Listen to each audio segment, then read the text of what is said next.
নমস্কার, আমি মনিতাপা। ১৬ আনা বাঙালিতে আপনাদের সবাইকে স্বাগত জানাই। আশা করি সকলে ভালো আছেন। ঘড়িতে সময় এখন মোটামুটি সকাল ৭টা।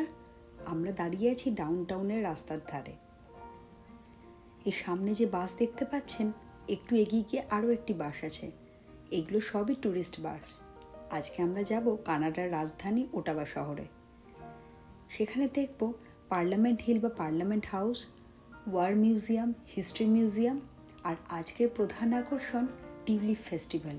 টিউলিপ ফুলের জীবনসীমা হয় খুব সীমিত, তাই মোটামুটি মে মাসের ফার্স্ট উইক থেকে শুরু করে থার্ড উইক অবধি প্রতি বছরই চলতে থাকে এই টিউলিপ ফেস্টিভ্যাল। এই মন্ট্রিয়াল শহর থেকে মোটামুটি ১৮০-৯০ কিলোমিটার মতন দূরে ওটাবা। ইচ্ছা করলেই হয়তো গাড়িতে যেতে পারতাম, রাস্তাও বেশ ভালোই, কিন্তু খুব একটা তো চেনা নয় রাস্তাঘাট এখনও অবধি আমাদের। এই নতুন শহরে তাই খুব একটা সাহস দেখালাম না।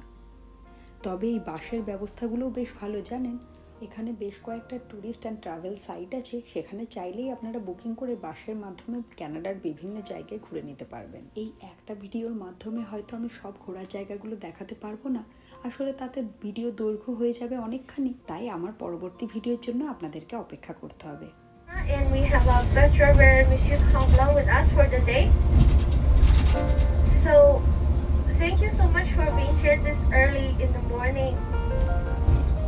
And like we're having a family trip together. আমার চ্যানেলটাকে অবশ্যই সাবস্ক্রাইব করে রাখবেন আর পাশের বেল আইকনটাকে ক্লিক করে রাখবেন। আর ভিডিও ভালো লাগলে লাইক, কমেন্ট আর শেয়ার করতে ভুলবেন না যেন। আমাদের বাস ছুটে চলেছে ডাউনটাউন থেকে সামনের দিকে। ৩ ঘন্টা মতন সময় লাগবে ওটাবা পৌঁছাতে। ওই যে সামনেই আমাদের গন্তব্যস্থল ওটাবা শহর। প্রথমেই যাব আমরা দ্য হিস্ট্রি মিউজিয়াম অফ ক্যানাডাতে। আমাদের যিনি ট্যুরিস্ট গাইড, উনি দূরে টিকিট সংগ্রহ করছেন আর আমরা সবাই এখানে লাইন দিয়ে অপেক্ষা করছি। এই বিল্ডিংটার ভেতরে হিস্ট্রি মিউজিয়াম ছাড়াও রয়েছে চিলড্রেন্স মিউজিয়াম, আরও বেশ কিছু দেখার জিনিস। তবে ওনারা বলে দিয়েছেন ১.৫ ঘন্টা মতন সময় আমাদের হাতে আছে, তার মধ্যে পুরোটা কভার করতে হবে। সব কিছু দেখার ইচ্ছা থাকলেও জানি না ওইটুকু সময়ের মধ্যে কতটা আমরা কভার করতে পারবো। এখানে ডিটেলসে দেওয়া আছে কোন ফ্লোরে কী মিউজিয়াম আছে। এই সামনের স্ট্যাচুটিকে বলা হয় টোটেম পোল। প্রথমে সম্ভবত ১৮৫৬ সাল নাগাদ এই মিউজিয়ামটি প্রতিষ্ঠিত হতে শুরু হয়েছিল কানাডার মন্ট্রিয়াল শহরে। প্রথমের দিকে এই মিউজিয়ামটির নাম ছিল সম্ভবত ক্যানাডিয়ান মিউজিয়াম অফ মেন। পরবর্তীকালে সম্ভবত ১৯৮৯ সালে এই মিউজিয়ামটিকে কানাডার রাজধানীতে স্থানান্তরিত করা হয়, আর এর নতুন নাম রাখা হয় ক্যানাডিয়ান মিউজিয়াম অফ সিভিলাইজেশন। ২০১৩ সালে মিউজিয়ামটির নাম পুনরায় পরিবর্তিত হয়ে হয় the Canadian museum of history. ক্যানাডাতে বহু পূর্বে বসবাসকারী আদিবাসী জাতির লিনিয়াজ ও ক্ল্যান, অবশ্য এই দুটো নাম আমি ঠিকঠাক উচ্চারণ করতে পেরেছি নাকি জানি না, যদি ভুল করে থাকি তার জন্য আমি ক্ষমা প্রার্থী। এই দুই প্রজাতির মানুষের জীবনযাত্রায় জামা কাপড়, মুখোশ ইত্যাদি যে কেমন ছিল সেটাই এই জায়গাতে তুলে ধরা হয়েছে। ওই ১৮৫৪ সাল নাগাদ কেমন ধরনের চিরুনি তারা ব্যবহার করতেন সেটা এখানে সাজিয়ে রাখা রয়েছে।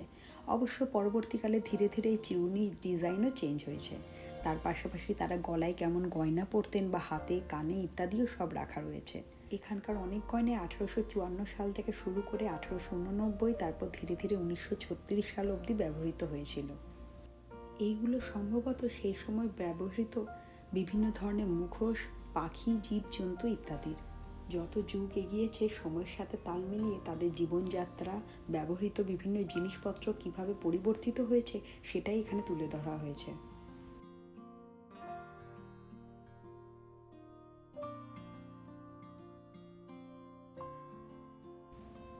উত্তর পশ্চিম সীমান্তে মানুষের জীবনযাত্রা ধীরে ধীরে পরিবর্তিত হয়েছে। কোনো মানুষ জন্ম নিয়েছে, সে বড় হয়েছে, ধীরে ধীরে তার মৃত্যু ঘটেছে, এইভাবে ধীরে ধীরে যুগও এগিয়েছে। তাদের দেখুন মুখোশগুলো আগে কেমন ছিল, ধীরে ধীরে পরিবর্তিত হয়ে এরকম রূপ পেয়েছে। কিন্তু মুখোশগুলো দেখতে কিন্তু সাংঘাতিক। অবশ্য আমরা জানেন যখন আন্দামানে গেছিলাম সেখানেরও অনেক জায়গাতে এরকম দেখেছিলাম। সেখানকার বসবাসকারী উপজাতিদের মধ্যেও এই ধরনের জিনিস ব্যবহারের প্রবণতা অনেকটাই বেশি। ১৯২৪ সালের পূর্বে এরকম ধরনের মুখোশ যেমন ব্যবহৃত হতো সেটাও সযত্নে এখানে তুলে রাখা আছে। আবার এইগুলোর মধ্যে ১৯৭২ সাল নাগাদ মুখোশগুলো মানুষরা ব্যবহার করতেন। সেই মুখোশটির আবার নাম মাস্ক বিয়ার। সামনে যে সাদা স্ট্যাচুটি আমরা দেখতে পাচ্ছি তার নাম দ্য স্পিরিট অফ হাইদা গুয়াই। কানাডার অন্তর্গত ব্রিটিশ কলাম্বিয়া প্রভিন্সের উত্তর দিকে একগুচ্ছ দ্বীপের সমন্বয়ে সম্ভবত 150টি দ্বীপ নিয়ে তৈরি এই হাইদা গুয়াই, যার আক্ষরিক অর্থ জনসাধারণের দ্বীপ বা আইল্যান্ডস অব দ্য পিপল। সব থেকে বাঁ দিকে যে স্ট্যাচুটা তার নাম র্যাভেন, তার সম্মুখেই রয়েছে তার মা। এছাড়াও পাখি, ডগফিশ এবং আরও অনেকগুলি মোটামুটি 13টি স্ট্যাচুর সমন্বয়ে এই একটি স্ট্যাচু তৈরি, যার নাম দ্য স্পিরিট অফ হাইদা গুয়াই। অবশ্য এটা সম্বন্ধে বেশি কিছু তথ্য আমার জানা নেই। যদি আপনাদের কারো জানা থাকে অবশ্যই কমেন্টে লিখে আমাকে জানাবেন। চলে এলাম ঠিক ওপরের ফ্লোরেই চলছে স্পেশাল এক্সিবিশন ইউরোপ সংক্রান্ত। ওই যে সামনেই দেখা যাচ্ছে রাজা রানীর মুকুট।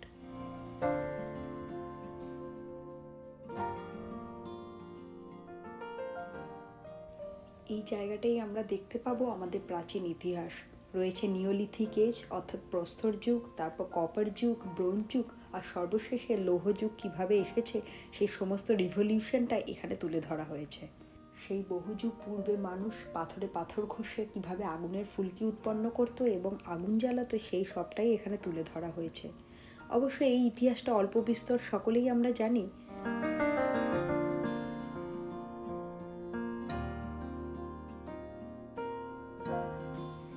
এইখানে রয়েছে কুড়ুলের বিভিন্ন মাথা, যা পাথর, কোনোটা ব্রোঞ্জ, তামা ইত্যাদি দিয়ে তৈরি। ধীরে ধীরে সমস্ত যুগ পার করে যে স্বর্ণযুগ এসেছে সেটাও এখানে তুলে ধরা হয়েছে। দেখুন, এগুলো সবই সোনার অংশ।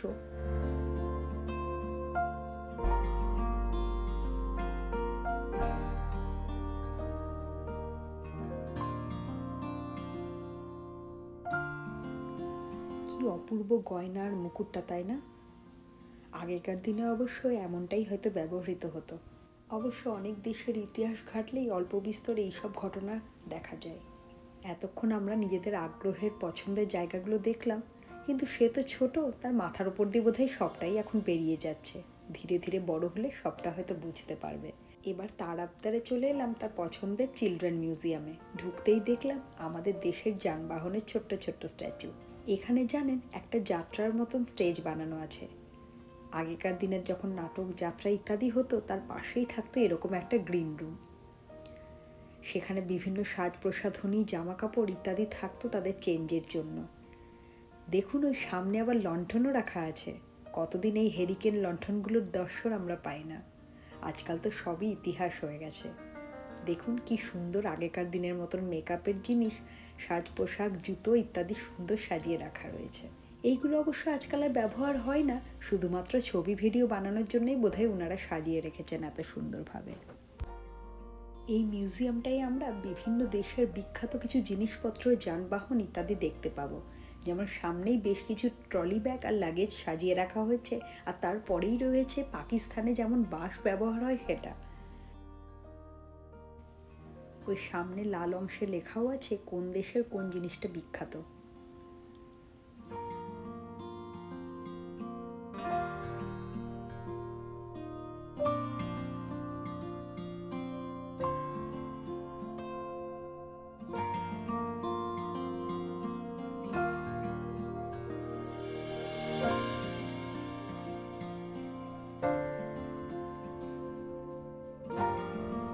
এইদিকে রয়েছে আবার মুভি থিয়েটারও।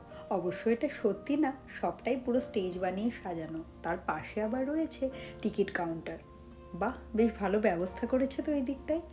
আমাদের দেশের টোটো, অটো, রিক্সা বা ট্যাক্সি, বাইক ইত্যাদি ধীরে ধীরে আমরা সবটাই দেখতে পাবো।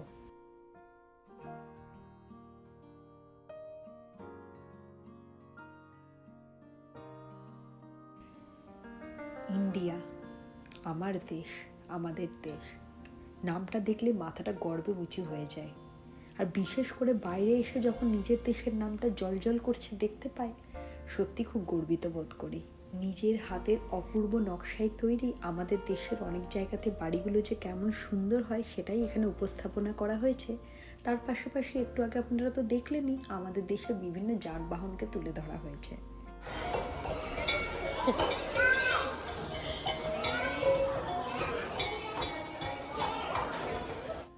সামনেই রয়েছে মিশরের বিখ্যাত পিরামিড, যে কোনো মরুভূমি অঞ্চলে যাতায়াতের অন্যতম প্রধান বাহন হলো উট, সেটাও এখানে সামনে দেখতে পাচ্ছি। চলে এলাম এবার পোর্টে বা বন্দরে। জাহাজের মতন অপরূপ একটা কি সুন্দর বানিয়ে রেখেছে দেখুন।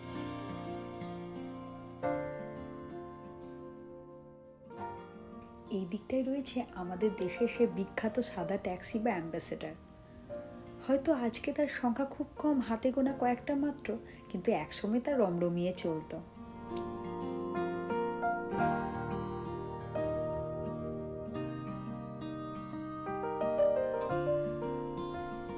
এই দেখুন, আর্টিফিশিয়ালি একটা সুইমিং পুল বানিয়েছে আর কিছু ছিপ রেখে দিয়েছে, ঠিক যেন মনে হচ্ছে বাচ্চারা হাতে ছিপ নিয়ে মাছ ধরছে।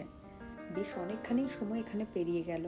বাচ্চাকে সাথে নিয়ে আসলে যা হয়, সে তো বেরোতেই চায় না এখান থেকে। এর উপরের ফ্লোরেই আছে ক্যানাডিয়ান হিস্ট্রি হল। জানি না সেখানে কতটুকু আমরা ঘুরতে পারবো, কোনো রকমে হয়তো দৌড়ে দেখে নিতে হবে। আসলে হাতে সময় তো খুব কম, আপনারা তো জানেনই, মাত্র 1.5 ঘন্টাই আমাদের হাতে সময় ছিল। তার মধ্যে কি এত কিছু ঘোরা সম্ভব বলুন? তাও চেষ্টা করছি যতটা দেখাতে পারি আপনাদেরকে। এখানে সবটাই ক্যানাডার আদিবাসী জীবন, তাদের ব্যবহৃত জিনিসপত্র, তাদের বিভিন্ন যুগ সবটাই বর্ণনা করেছে। ক্যানাডায় ব্রিটিশ রাজ, তাদের ব্যবহৃত বিভিন্ন অস্ত্র বা জামা কাপড় বা অন্যান্য সংক্রান্ত বিভিন্ন বিষয়বস্তু এখানে খুব ভালোভাবে তুলে ধরা হয়েছে। অবশ্য আজকে দাঁড়িয়ে সবটা পড়ে আপনাদের সাথে যে শেয়ার করব, সেটার আর সময় সুযোগ হলো না। কিন্তু এই ক্যানাডিয়ান হিস্ট্রি মিউজিয়ামটা বেশ বিখ্যাত এখানে। আপনারা যদি ক্যানাডার রাজধানী ওটাবা শহরে আসেন, অবশ্যই এখানে ঘুরে যাবেন। আর একটু সময় হাতে নিয়ে আসবেন যাতে সবটা ভালোভাবে ঘুরতে পারেন। এর উপরে আরও একটা ফ্লোর আছে, সেখানে সম্ভবত কিউবেক আর অন্যান্য প্রভিন্সের হিস্ট্রিও আলাদা করে বলে দেওয়া আছে। কিন্তু সময় তো প্রায় শেষের দিকে, তাই সেখানে আর হয়তো যাওয়া হবে না। পরের বার যখন আসবো নিশ্চয়ই যাওয়ার চেষ্টা করব। এতক্ষণে নিশ্চয়ই গেটের বাইরে বাস চলে এসেছে, তাই ঘোরার ইচ্ছা থাকলেও আর অবকাশ নেই। চলুন এবার যাব আমাদের পরবর্তী গন্তব্যস্থলের দিকে, কিন্তু আজ আর হয়তো সেটা আপনাদের সাথে শেয়ার করা সম্ভব হবে না। ভিডিওটা অনেকটাই লম্বা হয়ে গেছে, তাই আজকের ভিডিও এখানেই শেষ করছি। ভালো লাগলে অবশ্যই লাইক, কমেন্ট আর শেয়ার করে দেবেন। আমার ইউটিউব চ্যানেলটাকে ঝটপট সাবস্ক্রাইব করে দিন আর ফেসবুক পেজটাকে ফলো করে দেবেন। সকলে ভালো থাকবেন, সুস্থ থাকবেন, আনন্দে থাকবেন। আর হ্যাঁ, ওটাবা ট্যুরের পরবর্তী ভিডিও দেখার জন্য অবশ্যই আমার চ্যানেলে চোখ রাখবেন। ধন্যবাদ।